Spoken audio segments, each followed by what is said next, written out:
జగన్మోహన్ రెడ్డి గారు చాలా బాగా పథకాలు చేశారండి మాకు. ఆయన వల్ల మేము చాలా లబ్ధి పొందుతున్నామండి. నేనైతే నా కుటుంబంలో భర్త లేకుండా నేను బతుకుతున్నానంటే జగన్మోహన్ రెడ్డి గారు ఇచ్చే పెన్షన్ వల్ల అండి. నా పిల్లలకి అమ్మఒడి పథకం అన్నీ మాకు అందుతున్నాయండి. నవరత్నాలు ఇచ్చారు. మరి మాకు అన్ని కూడా అందాయి. మేము ఎంతో సంతోషంగా ఉన్నామండి. మళ్ళీ మేము కోరుకునేదంటే జగన్ గారు రావాలని మేము ఆశిస్తున్నాము. మాకు ఆయన వచ్చిన కాడి నుంచి మాకు చేయూత పథకం వస్తుందండి. మా అబ్బాయికి పెన్షన్ వస్తుందండి. వికలాంగులండి మా అబ్బాయి. మా ఆయన గారికి పెన్షన్ వస్తుందండి. మాకు అంతా బాగానే జరిగిందండి. ఆయన మళ్ళీ జగన్మోహన్ రెడ్డి గారు మళ్ళీ గెలవాలని కోరుకుంటున్నామండి. ఆయనకి మేము ఓటేస్తున్నామండి. లేని వాళ్ళందరికీ కూడా జగన్మోహన్ రెడ్డి పథకాలు ప్రతిదీ అందిందండి ఈ గవర్నమెంట్లో.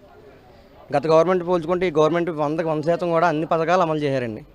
మేనిఫెస్టోలో ఏదైతే రిలీజ్ చేశారో జగన్మోహన్ రెడ్డి 100కి 99% అమలు చేశారు. పథకాలు అయితే ప్రతి ఒక్కరు పొందుకున్నవారే, ఎవరు ఒక్కరు కూడా పొందుకోలేదన్న మాట ఎవరైతే లేరు. అందుకే మళ్ళీ జగన్ అన్న రావాలని మేము కోరుకుంటున్నాము. చిన్నపిల్లల చదువు విషయంలో కానీ, అమ్మఒడి విషయంలో కానీ, మరి చేయూత పథకాలు కానీ, మరి డ్వాక్రా వాళ్ళకి అన్ని రుణమాఫీలు కానివ్వండి, అన్నీ బాగా చేశారు. మాకు ఈ ప్రభుత్వమే కావాలండి. పెన్షన్లు కూడా చాలా బాగా ఇస్తున్నారండి. ఆయన స్కూల్లో ఇన్నాళ్ళు అయితే మరి తెలుగు మీడియం కానీ ఇంగ్లీష్ లేదండి. ఇప్పుడు ఈ స్కూల్లో కూడా మరి అన్నీ మార్చారు.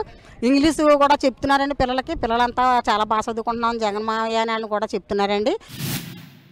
అమ్మఒడి కానీ ప్రతి విషయంలోనూ జగనన్న చక్కని కార్యక్రమాలు చక్కని ఇవి ఇస్తున్నారు కనుక ప్రతి ఒక్కరూ కూడా జగన్కి వేయడానికే మేమందరం నిర్ణయించుకున్నాము.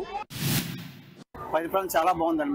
మా వరకు అయితే మత్స్యకారులు కూడా కానీ, గ్రామం నెక్స్ట్ ఏమైనా కానీ విద్యార్థులు కానీ, పింఛన్లు కానీ, నెక్స్ట్ రైతు భరోసా కానీ, నెక్స్ట్ లేడీస్కి 40,000 18,000 కానీ ఇవన్నీ చాలా అభివృద్ధి చేశారండి.